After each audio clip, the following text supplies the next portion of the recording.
ദൈവത്തിൻ്റെ അതിപരിശുദ്ധ നാമം ഈ പ്രഭാതത്തിൽ വാഴ്ത്തപ്പെടുമാറാകട്ടെ. വീണ്ടും ഒരു പ്രഭാതം കൂടെ നമുക്ക് ദാനമായി നൽകിയ ദൈവത്തിന് നമുക്ക് നന്ദി പറയാം. ഇന്നത്തെ ചിന്തയ്ക്കായി 1 കൊരിന്ത്യർ ലേഖനം 13-ാം അധ്യായം അതിൽ ചില വചനങ്ങൾ നമുക്ക് ചിന്തിക്കാം. ഞാൻ മനുഷ്യരുടെയും ദൂതന്മാരുടെയും ഭാഷയിൽ സംസാരിച്ചാലും എനിക്ക് സ്നേഹമില്ലെങ്കിൽ ഞാൻ മുഴങ്ങുന്ന ചെമ്പോ ചിലമ്പുന്ന കൈത്താളമോ അത്രേ. സ്വർഗീയ പിതാവേ, നല്ല സമയത്തിനായി സ്തോത്രം ചെയ്യുന്നു. കർത്താവേ, വചനത്തിൻ്റെ ആഴത്തെക്കുറിച്ച് ഞങ്ങൾ ഇറക്കണമേ. നീ ഞങ്ങൾ സംസാരിക്കുമാറാകണമെന്ന് പ്രാർത്ഥിക്കുന്നു. പ്രാർത്ഥനയുടെ സ്തോത്രം യേശുനാഥൻ, ആമേൻ. എല്ലാവരും വളരെ മനഃപാഠമായി പഠിക്കുകയും നമ്മൾ ധ്യാനിക്കുകയും വിസ്തേഹത്തെക്കുറിച്ചൊക്കെ നമ്മൾ ഒത്തിരി കേൾക്കുന്നവരാണ്. എന്നാൽ ഈ കൊരിന്ത്യർ ലേഖനം 13-ാം അധ്യായകൻ പൗലോസ് എഴുതുമ്പോൾ അതിനകത്ത് മേലായി ദൈവം പരാമർശിക്കുന്നത് സ്നേഹത്തെക്കുറിച്ചാണ്. സ്തോത്രം. ഇവിടെ ഹാലിൽ പറയുകയാണ്, നാം മനുഷ്യരുടെയും ദൂതന്മാരുടെയും ഭാഷയിൽ സംസാരിച്ചാലും സ്നേഹമില്ലെങ്കിൽ ഒന്നുമില്ല എന്ന്. ഹാലലിയ, സ്തോത്രം. മാത്രമല്ല, സ്നേഹം എന്ത് ചെയ്യുന്നു എന്നാണ് നമ്മൾ അടുത്തത് കാണുന്നത്. 13-ന്റെ 4-ാം വാക്യം തൊട്ട് സ്നേഹം ദീർഘമായി ക്ഷമിക്കുന്നു, ദയ കാണിക്കുന്നു, സ്നേഹം സ്പർദ്ധിക്കുന്നില്ല, സ്നേഹം നിഗളിക്കുന്നില്ല, ചീർക്കുന്നില്ല, അയോഗ്യമായി നടക്കുന്നില്ല, നിഗളിക്കുന്നില്ല. അങ്ങനെ ഹല്ലേലൂയ, സ്വാർത്ഥത അന്വേഷിക്കുന്നില്ല, ദോഷം കണക്കിടുന്നില്ല, അനീതിയിൽ സന്തോഷിക്കാതെ നീതിയിൽ സന്തോഷിക്കുന്നു ഒക്കെ നമുക്ക് കാണുവാൻ കഴിയുന്നുണ്ട്. അപ്പോൾ ദൈവസ്നേഹമുള്ള നമ്മളിൽ ദൈവത്തിൻ്റെ സ്നേഹമുണ്ട്. യാഥാർത്ഥ്യമായി ദൈവത്തിൽ ഇത് നമുക്ക് കാണാൻ കഴിയുന്നുണ്ട്. ഇന്ന് ഈ ലോകത്തിൽ ഏറ്റവും നമുക്ക് കാണാൻ കഴിയുന്നത് പരസ്പര സ്നേഹമില്ലായ്മയാണ്. പണത്തിൻ്റെയും പ്രതാപത്തിൻ്റെയും പുറകെ ഓടുന്ന ജനങ്ങൾ പരസ്പരം മാതാപിതാക്കളെ സ്നേഹിക്കുന്നില്ല, കരുതുന്നില്ല. തലമുറയ്ക്കാണെങ്കിൽ മാതാപിതാക്കളോട് സ്നേഹമില്ല. മാതാപിതാക്കൾക്ക് കുഞ്ഞുങ്ങളെ സ്നേഹിക്കാൻ കഴിയാത്ത അവസ്ഥ ഒക്കെ നമുക്ക് കാണുവാൻ കഴിയുന്നുണ്ട് ഇന്ന് ഈ ലോകത്തിൽ. എന്നാൽ കർത്താവിൻ്റെ വചനം പറയുന്നത് ദൈവസ്നേഹം, ദൈവത്തിൻ്റെ യേശുവിൻ്റെ രക്തത്താൽ വീണ്ടെടുക്കപ്പെട്ടതായ ഒരു ദൈവ പൈതലിന് എത്ര തിന്മ പ്രവർത്തിച്ചാലും എത്ര വേദനിപ്പിച്ച വ്യക്തിയായാലും ശരി അവരോട് ക്ഷമിക്കുവാനും കരുതുവാനും ദൈവത്തിന് കഴിയുമെന്ന് കർത്താവിൻ്റെ വചനം പറയുന്നു. കാരണം കർത്താവിൻ്റെ വചനപ്രകാരമുള്ള സ്നേഹം ഈ ലോകത്തിലുള്ള അഫെയർ അല്ല, ഒരു താൽക്കാലിക സ്നേഹം, ഒരു കാര്യ നേട്ടത്തിന് വേണ്ടി മാത്രമായിട്ടുള്ളതല്ല എന്ന് കർത്താവിൻ്റെ വചനം അതിസ്പഷ്ടമായും ശക്തിയോടെയും നമ്മളെ പഠിപ്പിക്കുന്ന ലേഖനമാണ് ഈ കൊരിന്ത്യർ ലേഖനം. കൊരിന്ത്യർ ലേഖനത്തിൽ നാം എന്തായി തീരണമെന്ന് പൗലോസ് നമ്മളെ ശക്തമായി പഠിപ്പിക്കുന്നു. ഒരു ദൈവ പൈതലിന് ഉണ്ടായിരിക്കേണ്ട ക്വാളിറ്റികൾ എന്തൊക്കെയാണെന്ന് അവിടെ ശക്തമായി പറയുന്നുണ്ട്. സ്തോത്രം. അപ്പോൾ ദൈവമുള്ള ഒരു വ്യക്തിക്ക് ദൈവത്തിൻ്റെ സ്നേഹം എന്താണ്? ഈ ലോകത്തിൻ്റെ സ്നേഹത്തെക്കുറിച്ചല്ല പറയുന്നത്. യഥാർത്ഥമായ ദൈവസ്നേഹം എന്താണ് എന്നുള്ളത് പൗലോസ് പറയുകയാണ്. ദൈവസ്നേഹം എന്ന് പറയുന്നത് ഒരിക്കലും നിഗളിക്കുന്നില്ല, അത് ദോഷം കണക്കിടുന്നില്ല.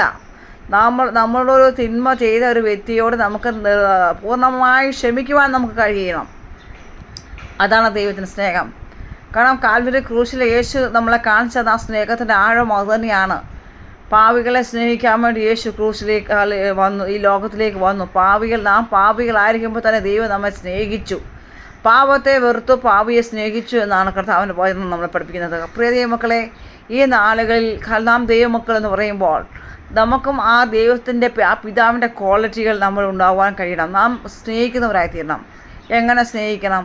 സ്വാർത്ഥതയില്ലാതെ സ്നേഹിക്കണം. അല്ലെങ്കിൽ നാം പ്രവചിച്ചിട്ടോ നമ്മൾ തുള്ളിച്ചാടി മറ്റ് യാതൊരു അത്ഭുതങ്ങൾ ചെയ്തിട്ടോ ഒന്നും കാര്യമില്ല എന്നാണ് പൗലോസ് ഈ 1 കൊരിന്ത്യർ 13-ാം ലേഖനത്തിൽ കൂടി നമ്മൾ വളരെ സ്പഷ്ടമായി പറഞ്ഞു തരുന്നത്. സ്നേഹം ചീർക്കുന്നില്ല, അയോഗ്യമായി നടക്കുന്നില്ല, സ്വാർത്ഥത അന്വേഷിക്കുന്നില്ല. ഹല്ലേലൂയ. എല്ലാത്തിനെയും ക്ഷമിക്കുവാനും നിഷ്കളങ്കമായി സ്നേഹിക്കുവാനും കരുതുവാനും ഒക്കെയും ദൈവം സഹായിക്കും. ദീർഘമായി ക്ഷമിക്കുവാൻ ദയ കാണിക്കുന്നു. സ്നേഹം ദീർഘമായി എത്രയെല്ലാം തെറ്റ് ചെയ്തോട്ടെ, അതൊക്കെ ദൈവത്തിന് വചനം പറഞ്ഞത് 7 അല്ല 70 വട്ടം സഹോദരനോട് ക്ഷമിക്കണമെന്നാണ്. നമുക്ക് പോയിട്ട് ഒരു നിമിഷം പോലും നമുക്ക് ക്ഷമിക്കാൻ കഴിയാത്ത ഒരു അവസ്ഥയാണ് നമുക്കുള്ളത്, ഇല്ലേ? മനുഷ്യന്മാർ നമ്മൾ. എന്നാൽ പ്രിയ ദൈവമക്കളെ, നമ്മുടെ അവസ്ഥകൾക്കെല്ലാം മാറ്റം വരണം. നമ്മൾ എത്ര ശരിയാണ്, നമ്മൾ തെറ്റ് ചെയ്തിട്ടില്ല, നമ്മളെക്കുറിച്ച് അപവാദം പറഞ്ഞു നടന്നു, നമ്മളെ വളരെ മോശമായി ചിത്രീകരിച്ചു ഒക്കെ. പ്രിയ ദൈവമക്കളെ, നമ്മളിത് ഈ വചനമായി നിൽക്കുമ്പോൾ, നമ്മൾ വചനം എന്ന കണ്ണാടിയിലേക്ക് നമ്മളെ നോക്കുമ്പോൾ, സ്തോത്രം, നമുക്കതിനൊക്കെ ക്രമീകരണം പ്രാപിക്കാനിടയായി തീരട്ടെ. കർത്താവിൻ്റെ വരവ് ഏറ്റവും ആസന്നമായി കഴിഞ്ഞിരിക്കുകയാണ്, വാതിക്കലായി കഴിഞ്ഞിരിക്കുകയാണ്. ഹല്ലേലൂയ. ഒരിക്കലും നമുക്ക് വിദ്വേഷം വെച്ച് പുലർത്തുവാൻ കഴിയാതെ വണ്ണം നമ്മൾ ജീവിതത്തിൽ ദൈവത്തിൻ്റെ പ്രവൃത്തി നിറവേറാനിടയായി തീരണം. വിദ്വേഷവും വൈരാഗ്യം, പക, പിണക്കം ഇതൊന്നും ദൈവമക്കളായി നമുക്ക് ചേരുന്നതല്ല. ആകയാൽ നമ്മെ തന്നെ ശോധന ചെയ്ത് പ്രിയ ദൈവമക്കളെ ഈ വചനപ്രകാരം കർത്താവിൻ്റെ വചനം പറയാം. അവിടെ ആണെങ്കിൽ 4 തൊട്ട് 9 വരെയുള്ള വാക്യങ്ങൾ പറയാനുള്ള സ്നേഹം ഉതിർന്നു പോകുകയില്ല, സ്നേഹം ഒരു നാളും ഉതിർന്നു പോകുകയില്ല, എല്ലാം വിശ്വസിക്കുന്നു, എല്ലാം ക്ഷമിക്കുന്നു, എല്ലാം പ്രത്യാശിക്കുന്നു. നമ്മളൊരു വ്യക്തിയെ സ്നേഹിച്ചാൽ അവർ പറയുന്നത് നമ്മൾ അതുപോലെ വിശ്വസിക്കുന്നത് എന്തുകൊണ്ടാണ്? നമുക്ക് ആ വ്യക്തിയിൽ ഒരു വിശ്വാസം ഉള്ളതുകൊണ്ടല്ലേ. നമ്മൾ അന്ധമായി വിശ്വസിച്ച് പോവും. പലതും നമുക്ക് അത് വേദനയായി ഈ ലോകത്തിൽ സംഭവിച്ചിട്ടുണ്ട്. എന്നാൽ ഹല്ലേലൂയ, അതെന്തുകൊണ്ടാണ്? നമ്മൾ ആഴമായ ഒരു വ്യക്തിയെ നമ്മൾ സ്നേഹിക്കുന്നത് കൊണ്ടാണ് നമ്മൾ അവരെ വിശ്വസിക്കുന്നത്. സ്തോത്രം. കാണാതെ നമ്മളവരെ വിശ്വസിച്ച് പോകുന്നതിനുള്ള കാരണം, മെയിനായിട്ട് നമ്മൾ അന്ധമായിട്ട് അവർ വിശ്വസിച്ച് പോകുന്നതിന് കാരണം നമ്മൾ അവരെ ആഴമായി സ്നേഹിക്കുന്നത് കൊണ്ടാണ്. സ്തോത്രം. എല്ലാം വിശ്വസിക്കുന്നു, എല്ലാം പൊറുക്കുന്നു, എല്ലാം സഹിക്കുന്നു.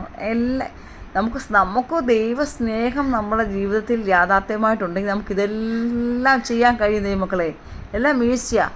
ചില പറയുന്നുണ്ടോ, എനിക്ക് എങ്ങനെ അവരോട് ക്ഷമിക്കാൻ കഴിയും സഹോദരി, അവരെന്നോട് ഇങ്ങനെയൊക്കെ ചെയ്തില്ലയോ എന്ന്. പക്ഷേ അതല്ല അവനെ കേൾക്കുന്ന മാതാവേ, പിതാവേ, കുഞ്ഞേ. ഒരിക്കലും ദൈവത്തിൻ്റെ സ്നേഹമുണ്ടെങ്കിൽ നമുക്ക് എല്ലാവരോടും ക്ഷമിക്കുവാൻ കഴിയും. ഏത് വ്യക്തി എത്ര ഞാൻ പറഞ്ഞല്ലോ, എത്ര നമ്മൾ മോശമായി ചിത്രീകരിച്ച വ്യക്തി, എത്ര നമ്മൾ ക്രൂരത ചെയ്ത വ്യക്തിയായാലും ശരി, അവരോട് നമുക്ക് പൊറുക്കുവാൻ കഴിയും. ദൈവമക്കളെ, സ്തോത്രം. അതാണ് റിയൽ ദൈവസ്നേഹം. കർത്താവിൻ്റെ കർത്താവ് നമ്മൾ പഠിപ്പിച്ചു. കർത്താവിനെ മുഖത്ത് അടിച്ചു, കാർക്കിച്ച് തുപ്പി, വേശ്യാപുത്രൻ എന്ന് പറഞ്ഞു ഒക്കെ ചെയ്തിട്ടും കർത്താവ് അവരോട് ഒരു വാക്ക് പോലും പ്രതികരിച്ചില്ല. അതാണ് കർത്താവിൻ്റെ സ്നേഹം.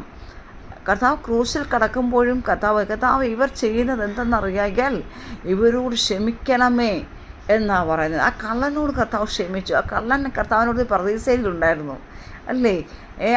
വേശ്യാസ്ത്രീയോട് കർത്താവ് ക്ഷമിച്ചു. അവൾ വലിയ പാപം ചെയ്ത് ഈ ന്യായപ്രമാണത്തിന് എതിരായിട്ടുള്ള തെറ്റ് അവൾ ചെയ്ത് അവളെ കല്ലെറിയാൻ വേണ്ടി വന്നപ്പോഴും യേശു പറഞ്ഞൊരു വാക്കെന്തുവാ? നിങ്ങൾ പാവം ചെയ്യാത്തവൻ ഇവളെ കല്ലെറിയട്ടെ. അപ്പോൾ ആരും ഉണ്ടായിരുന്നില്ല അവളെ കല്ലെറിയാൻ. കർത്താവ് അവളെ പറഞ്ഞു, നീ ഇനിയും പാവം ചെയ്യരുത്, നിന്റെ പാവം ക്ഷമിച്ചു എന്ന് പറഞ്ഞ് അവളെ അയക്കാനിടയായി തീർന്നു. സ്തോത്രം. പ്രിയ ദൈവമക്കളെ, നമുക്കിങ്ങനെ ക്ഷമിക്കുവാൻ കഴിയുന്നുണ്ടോ? നമുക്ക് അല്ലെങ്കിൽ ഇന്ന് പകൽക്കാലം നമുക്ക് ഈ വചനം ധ്യാനിക്കുമ്പോൾ യഥാർത്ഥമായി ദൈവത്തിൻ്റെ സ്നേഹത്തിലേക്ക് നമുക്ക് വരാം. അതിൻ്റെ 12-ാമത്തെ വാക്യത്തിലേക്ക് 13-ാമത്തെ വാക്യത്തിലേക്ക് വരും. ആകയാൽ വിശ്വാസം, പ്രത്യാശ, സ്നേഹം ഇവ 3 നിലനിൽക്കുന്നു. ഇവയിൽ ഏറ്റവും വലിയതോ സ്നേഹം തന്നെ. വിശ്വാസം, പ്രത്യാശയൊക്കെ നമ്മൾ ജീവിതത്തിൽ നിലനിൽക്കുമ്പോഴും പൗലോസ് അപ്പോസ്തലൻ പറയുകയാണ്, ഇവയിൽ ഏറ്റവും വലിയത് എന്താണ്? സ്നേഹം. കാരണം സ്നേഹമുണ്ടെങ്കിൽ എത്ര തിന്മ ചെയ്ത വ്യക്തിയെ നമുക്ക് ചേർത്ത് പിടിക്കാൻ കഴിയും. ദൈവം ചെയ്തതുപോലെ ദൈവം തന്നെ സ്നേഹത്താൽ, ദൈവത്തിൻ്റെ സ്നേഹം നമ്മളിലുള്ളത് കൊണ്ടാണ് നാം ഇന്ന് ഓരോരുത്തരും ഈ ഭൂമിയിലായിരിക്കുന്നത്. ഹല്ലേലൂയ. കർത്താവ് നമുക്ക് വേണ്ടി തൻ്റെ അവസാനത്തെ രക്തം നൽകി നമ്മളോടുള്ള സ്നേഹം വെളിപ്പെടുത്തി. ആ ക്രൂശിലെ സ്നേഹത്തിൽ നമുക്കും പരസ്പരം സ്നേഹിക്കുവാനും ഹല്ലേലൂയ മറ്റുള്ളവരോട് കരുണ ദയ കാണിക്കുവാനും ഒക്കെ ദൈവം നമ്മളെ സഹായിക്കട്ടെ. സ്നേഹം എന്താണ്? അത് നിഗളിക്കുന്നില്ല, സ്വാർത്ഥത അന്വേഷിക്കുന്നില്ല. എനിക്ക് വലുതാകണം, മറ്റുള്ളവർ എന്നെക്കാൾ താഴെയാകണം, എന്നെക്കാൾ മേളിലാകരുത്. അതാണ് സ്വാർത്ഥത, ഈഗോസ്. അങ്ങനെ ഒന്നും യഥാർത്ഥമായ ദൈവസ്നേഹം ഉണ്ടെങ്കിൽ ഇതൊന്നും സ്നേഹം നിഗളിക്കുന്നില്ല, സ്വാർത്ഥം അന്വേഷിക്കുന്നില്ല, അയോഗ്യമായി നടക്കുന്നില്ല എന്നാണ് കർത്താവ് വചനം നമ്മളെ പഠിപ്പിക്കുന്നത്. അപ്പോൾ നമ്മൾ സെൽഫിനെസ് ആകാതെ നമ്മളെ ദൈവസ്നേഹമുള്ളവരാണെങ്കിൽ നമ്മൾ മറ്റുള്ളവരെ കരുതുകയും സ്നേഹിക്കുകയും ചെയ്തിരിക്കുക. എത്ര തിന്മ ചെയ്ത വ്യക്തിയായാലും ദൈവസ്നേഹം ഉണ്ടെങ്കിൽ നമുക്ക് അവർ ക്ഷമിക്കുവാൻ കഴിയണം. സ്തോത്രം. ഈ പ്രിയ വചനം കേൾക്കുന്ന പ്രിയ മാതാവേ, പിതാവേ, സഹോദര, കുഞ്ഞുങ്ങെ, നിന്നെ വേദനിപ്പിച്ച ആരായാലും അവരോട് ക്ഷമിക്കുവാൻ ഉള്ളൊരു ഹൃദയം ദൈവം നമുക്ക് നൽകട്ടെ. ദൈവത്തോട് പ്രാർത്ഥിക്കുക, കർത്താവേ, ദൈവമേ, നിൻ്റെ സ്നേഹം, നിൻ്റെ സ്വഭാവം, കർത്താപ്പച്ചൻ്റെ സ്നേഹം ആണെങ്കിൽ സ്വഭാവമാ സ്നേഹം, ദയ, കരുണ, ഇതെല്ലാം യേശുപ്പച്ചൻ്റേതാണ്. അത് നമ്മുടെ ജീവിതത്തിലില്ലെങ്കിൽ നമ്മളത് യേശുവിൻ്റേതല്ല. നമ്മളെ മേൽ പകർന്ന ആത്മാവ് ഏതെന്ന് നാം വിവേചിക്കേണ്ടി വരും.